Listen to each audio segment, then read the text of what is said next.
السلام علیکم ورحمۃ اللہ وبرکاتہ۔ الحمد للہ نحمده ونستعینه ونستغفره ونؤمن به ونتوکل علیہ ونعوذ باللہ من شرور انفسنا ومن سیئات اعمالنا من يهده الله فلا مضل له ومن يضلله فلا هادي له ونشهد أن لا إله إلا الله وحده لا شريك له ونشهد أن سيدنا ومولانا محمدا عبده ورسوله صلی اللہ علیہ وعلى آلہ وأصحابہ وبارک وسلم تسلیما کثیرا کثیرا اما بعد فاعوذ باللہ من الشیطان الرجیم بسم اللہ الرحمن الرحیم لقد كان لكم فيه رسول الله أسوة حسنة لمن كان يرجو الله واليوم الآخر وذكر الله كثيرا صدق الله المولانا العظيم۔ بزرگان محترم، عزیز دینی بھائیوں اور دوستوں، یہ ربیع الاول کا مہینہ محسن انسانیت، سید الاولین والآخرین، امام الانبیاء حضرت محمد صلی اللہ علیہ وسلم کی ولادت کا مہینہ ہے۔ ربیع کے معنی آتے ہیں بہار کے۔ یہ روحانی اعتبار سے یہ ہم سب کے لیے بہار کا مہینہ ہے۔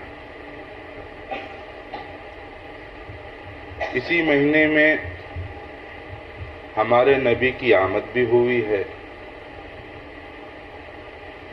اور اسی مہینے میں ہمارے نبی اس دنیا سے رخصت بھی ہوئے ہیں۔ بعض مسلمان اس ماہ میں عید میلاد النبی مناتے ہیں، اور بعض 12 وفات بھی مناتے ہیں، لیکن میرے دوستو یہ دونوں چیزیں قابل اطمینان نہیں ہے۔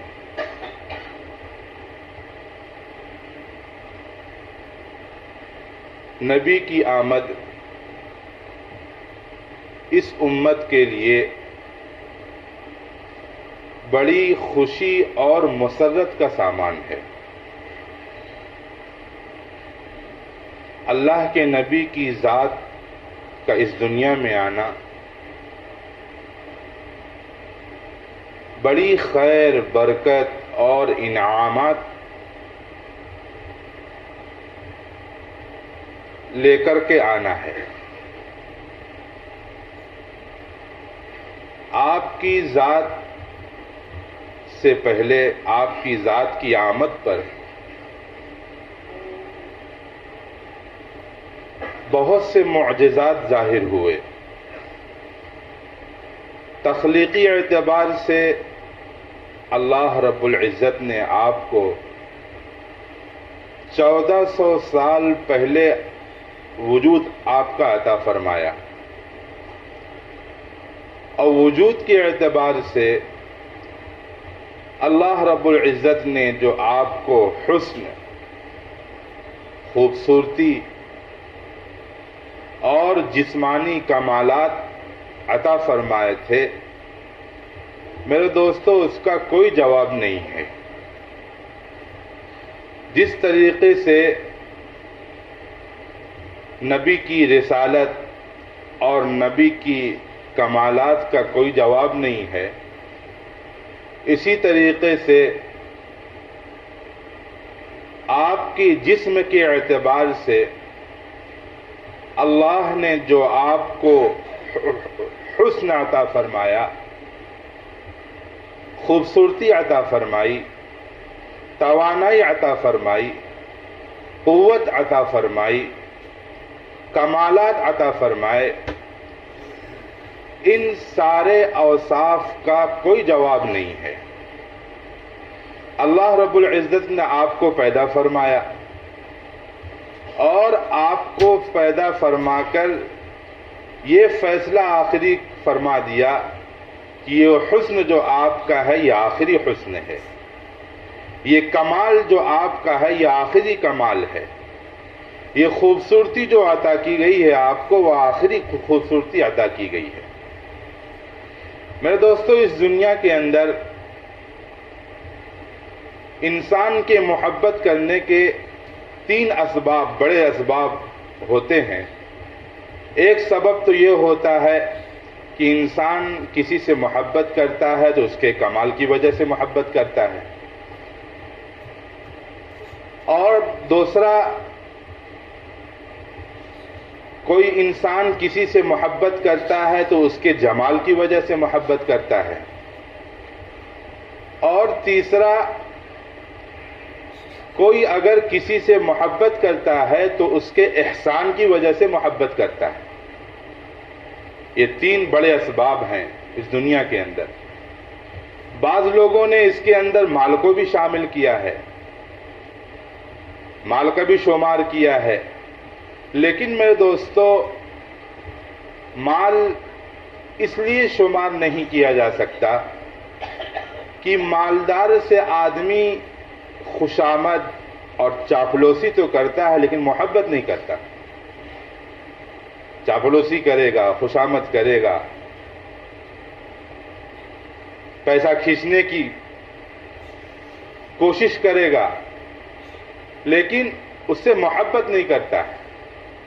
اگر چلو مال کو بھی اگر محبت کے اسباب میں شامل کر لیا جائے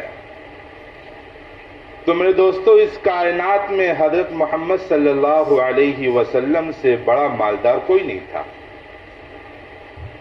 مالداری روپے پیسے کی کثرت کا نام نہیں ہے۔ مالداری تو اصل میں دل کا غنا، دل کی سخاوت، اس کا نام مالداری ہے۔ حضرت جابر رضی اللہ تعالیٰ عنہ فرماتے ہیں ما سئل رسول اللہ صلی اللہ علیہ وسلم شیئا قط فقال لا، کہ کبھی کوئی ایسا موقع نہیں آیا کہ حضرت محمد صلی اللہ علیہ وسلم سے کسی چیز کا سوال کیا گیا ہو اور آپ اس کے جواب میں لا فرمایا۔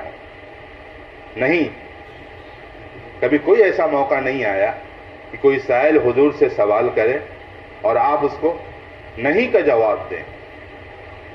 کسی شاعر نے کہا ہے نرفت لا بزبان مبارکش ہرگز، نرفت لا بزبان مبارکش ہرگز مگر باشہد اللہ الہ الا اللہ، کہ آپ کی زبان پر کلمہ شہادت کے لا کے علاوہ کبھی لا نہیں آیا۔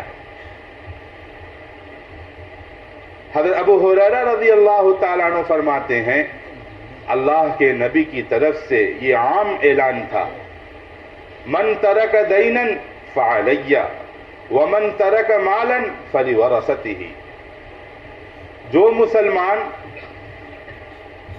اس حال میں دنیا سے گیا ہے کہ وہ مقروض ہے، اس کے اوپر قرضہ ہے، تو اللہ کے نبی نے فرمایا کہ اس کی ذمہ داری میری ہے، میں اس کا قرضہ میں ادا کروں گا۔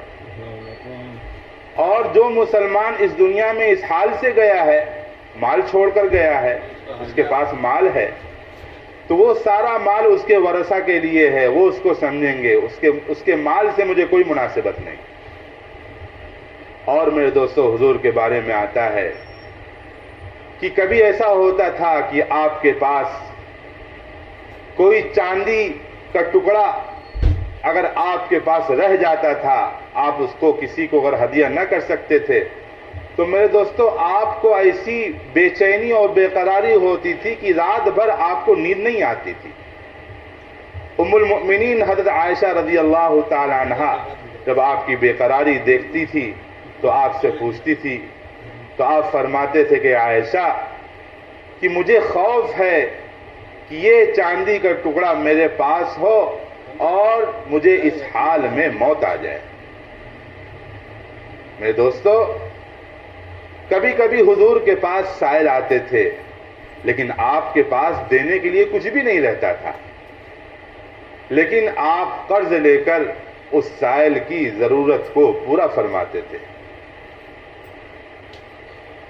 اس لیے میں عرض کر رہا تھا، اگر مال کو بھی محبت کے اسباب میں لے لیا جائے تو میرے نبی سے بڑا غنی اور میرے نبی سے بڑا مالدار کوئی نہیں ہے۔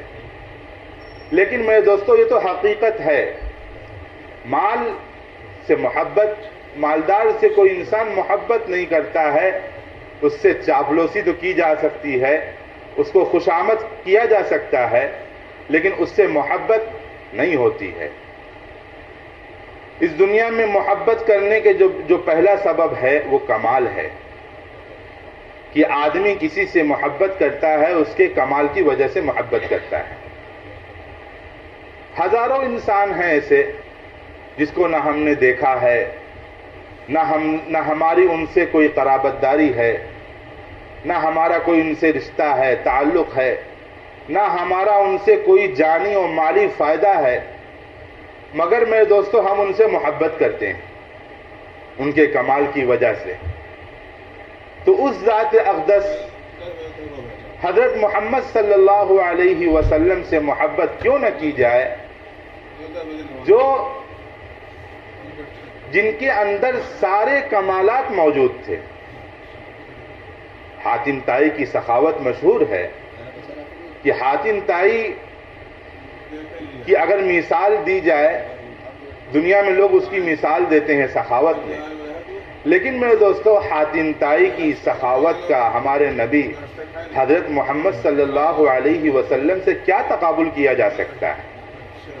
آپ نے تو دشمنوں کو بھی فائدہ پہنچایا، آپ نے تو دوستوں کو بھی فائدہ پہنچایا، جس نے ظاہر کو بھی مالا مال کیا، جس نے باطن کو بھی مالا مال کیا، جس کی زبان پر کلمہ شہادت کے لا کے علاوہ کبھی لا نہیں آیا۔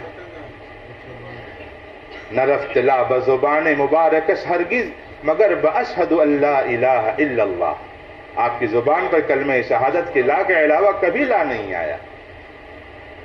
یہ آپ کی سخاوت تھی۔ آپ کی سخاوت میرے دوستو آپ کے دنیا سے چلے جانے کے بعد بھی جاری رہی۔ آپ جب تک اس دنیا میں رہے تو اپنی امت کو نوازتے رہے، اور کل قیامت کے روز میدان حشر میں بھی اپنی امت کو نوازیں گے۔ نوشیروان کا عدل، نوشیروان بادشاہ گزرا ہے، اس کا عدل بہت مشہور ہے، لیکن میرے دوستو اس کے عدل کا ہمارے نبی رسول ہاشمی صلی اللہ علیہ وسلم کے عدل سے کیا مناسبت ہے؟ آپ نے تو عربوں کے انتقامی اور ظالمانہ ماحول میں عدل و انصاف قائم کیا، عدل و انصاف کے چشمے آپ نے جاری کیے، اور آپ کی طرف سے یہ اعلان تھا کہ اگر نبی کی بیٹی فاطمہ بھی اگر چوری کر لے، اس کا نام چوری میں آ جائے تو اس کا بھی ہاتھ کاٹ دیا جائے گا، اس کی بھی کوئی رعایت نہیں کی جائے گی۔ یہ ہمارے نبی کا انصاف تھا۔ جن کے غلاموں نے قیصر و کسریٰ کے استبداد کا خاتمہ کر کے عدل اور انصاف قائم کیا، ہمارے نبی کی شجاعت کے کیا کہنے، ہمارے نبی کی بہادری کے کیا کہنے، کہ جن کے پاس نہ کوئی لشکر تھا، جن کے پاس نہ کوئی مال و اسباب تھا، جن کے پاس نہ کوئی ہتھیار تھا، لیکن میرے دوستو سالہ سال تک عرب کے وحشی درندوں کا تنہا مقابلہ کیا ہے۔ آپ کی حکمت کا بھی یہی عالم تھا کہ آپ کے فیضان علم سے سینکڑوں ارباب علم و حکمت پیدا ہو گئے۔ آپ کی فصاحت و بلاغت ایسی تھی کہ میرے دوستو جس کا عرب میں عجم میں کوئی جواب دے نہیں سکا۔ آپ کی خطابت کا یہ عالم تھا کہ پتھر دل انسانوں کی زندگی آپ کی خطابت کی تاثیر سے ان کی زندگیاں بدل گئی۔ آپ کے حسن کا یہ عالم تھا کہ ماہ عرب کے حسن اور جمال کے سامنے وہ مصر کا حسین بھی اس کا مقابلہ نہیں کر سکتا، جس کے حسن کی وجہ سے چند بازاری عورتوں نے اپنے ہوش و حواس کھو دیے تھے۔ وہ حسین بھی ہمارے نبی حضرت محمد صلی اللہ علیہ وسلم کے حسن کا مقابلہ نہیں کر سکتا۔ آپ کے اتنے ہی کمالات نہیں ہیں، آپ کے تو بے شمار کمالات ہیں، بلکہ ہمارا دعویٰ ہے کہ حضرت آدم علیہ السلام سے لے کر حضرت عیسیٰ علیہ السلام تک جتنے کمالات اللہ رب العزت نے ان تمام انبیاء کو فردن عطا کیے تھے، وہ سارے کمالات ایک نبی حضرت محمد صلی اللہ علیہ وسلم کے اندر جمع کر دیے گئے تھے۔ آپ کی ذات میں آدم کا خلق تھا، شیس کی معرفت تھی، نوح کا جوش تبلیغ تھا، ابراہیم کا ولولہ توحید تھا، اسماعیل کا ایثار تھا، اسحاق کی رضا تھی، صالح کی اطاعت تھی، لوط کی حکمت تھی، موسیٰ کا جلال تھا، یعقوب کی تسلیم و رضا تھی، داؤد کی آواز تھی، ایوب کا صبر تھا، عیسیٰ کی اطاعت تھی، یوشع کا جہاد تھا، اور میرے دوستو الیاس کا وقار تھا، یوسف کا حسن تھا، یحییٰ کی پاکدامنی تھی، عیسیٰ کا زہد تھا۔ ان تمام انبیاء علیہم السلام کے سارے کمالات کو یکجا ہمارے نبی کے اندر جمع کر دیا گیا تھا۔ حضرت نانوتوی رحمۃ اللہ علیہ فرماتے ہیں، جہاں کے سارے کمالات ایک تجھ میں ہیں، جہاں کے سارے کمالات ایک تجھ میں ہیں، تیرے کمال کسی میں نہیں مگر دو چار۔ کسی شاعر نے کہا ہے، حسن یوسف دم عیسیٰ ید بیضا داری، حسن یوسف دم عیسیٰ ید بیضا داری، آنچ خوباں ہما دارند تو تنہا داری۔ ساری خوبیاں، سارے کمالات تو ہمارے نبی کے اندر جمع کر دیے گئے تھے۔ میرے دوستو، وہ کون سا خلق اور وہ کون سی صفت اور وہ کون سا کمال ایسا ہے جو ہمارے نبی کے اندر موجود نہ ہو؟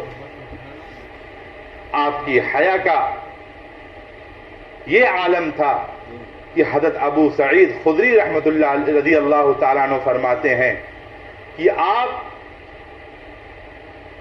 پردہ نشین اور کنواری عورت سے بھی زیادہ حیادار تھے۔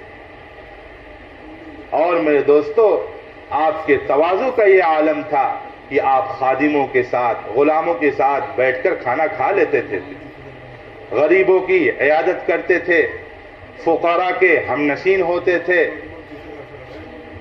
کبھی آپ اپنی شان کو ممتاز نہیں رکھتے تھے، ہمیشہ غریبوں میں عام طریقے سے آپ رہتے تھے اور ضعیفوں کا بوجھ اٹھاتے تھے، گھر کے چھوٹے موٹے کام اپنے ہاتھ سے خود کرتے تھے۔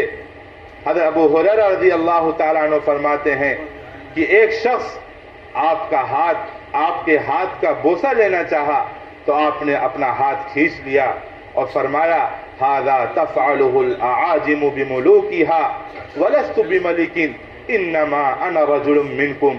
یہ جو حرکت ہے یہ عجمی لوگ اپنے بادشاہوں کے ساتھ کیا کرتے ہیں، میں بادشاہ نہیں ہوں، میں تم میں سے ایک فرد ہوں۔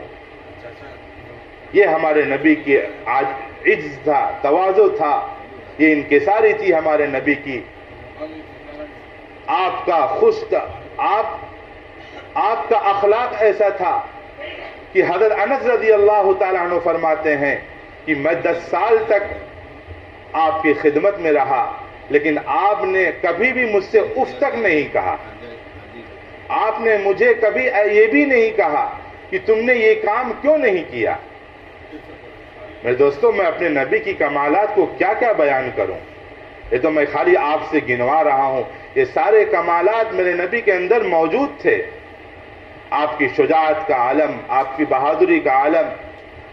جنگ حنین میں جب مسلمان مشرکوں کی طرف سے حملے کی جب تاب نہ لا سکے تو حضرت محمد صلی اللہ علیہ وسلم اپنے خچر پر سوار ہو کر خود میدان پہ نکل پڑے اور آپ یہ اشعار پڑھتے ہوئے انا النبی لا کذب، انا النبی لا کذب، انا ابن عبد المطلب، میں سچا نبی ہوں، میں سچا نبی ہوں، میں تو ابن عبد المطلب ہوں. یہ شعر پڑھتے پڑھتے آپ جنگ حنین میں نکل پڑے. میرے دوستو، آپ کا عفو درگزر کا یہ عالم تھا کہ آپ اپنے خون کے پیاسوں کو اور صحابہ پر مکہ کی زمین تنگ کرنے والوں کو، حضرت بلال، حضرت خبیب پر ظلم ڈھانے والوں کو، حضرت سمیہ، حضرت یاسر کو شہید کرنے والے وحشیوں کو، اور حضرت حمزہ کے قاتل وحشی کو، اور ان کا کلیجہ چبانے والی ہندہ کو آپ نے یہ کہہ کر معاف کر دیا، لا تثریب علیکم اليوم یغفر اللہ لکم وہو ارحم الراحمین. آج کے دن تو تم سے کوئی پوچھ تاچھ نہیں ہوگی، آج کے دن تم سے کوئی سوال نہیں ہوگا. اللہ رب العزت تمہیں معاف کرے، اور وہ اللہ رحم کرنے والوں میں سے سب سے زیادہ رحم کرنے والا ہے.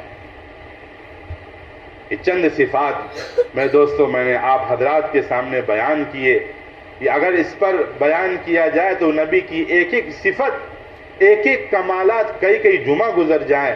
لیکن میں نے خالی آج سیرت النبی کا موضوع اس لیے لیا، میں نے سرسری طور پر ان سارے کمالات کو جو حضرت محمد صلی اللہ علیہ وسلم کے اندر موجود تھے میں نے آپ حضرات کے گوش و گزار فرما دیا. انشاءاللہ آئندہ جمعہ موقع ملے گا تو میں آپ حضرات کے سامنے سیرت پر اور تفصیل کے ساتھ بات عرض کروں گا. اللہ تعالی ہمیں اور آپ کو حضرت محمد صلی اللہ علیہ وسلم سے زبانی محبت کے ساتھ ساتھ عملی محبت کرنے کی توفیق نصیب فرماوے. وآخر الدعوانا الحمدللہ رب العالمین.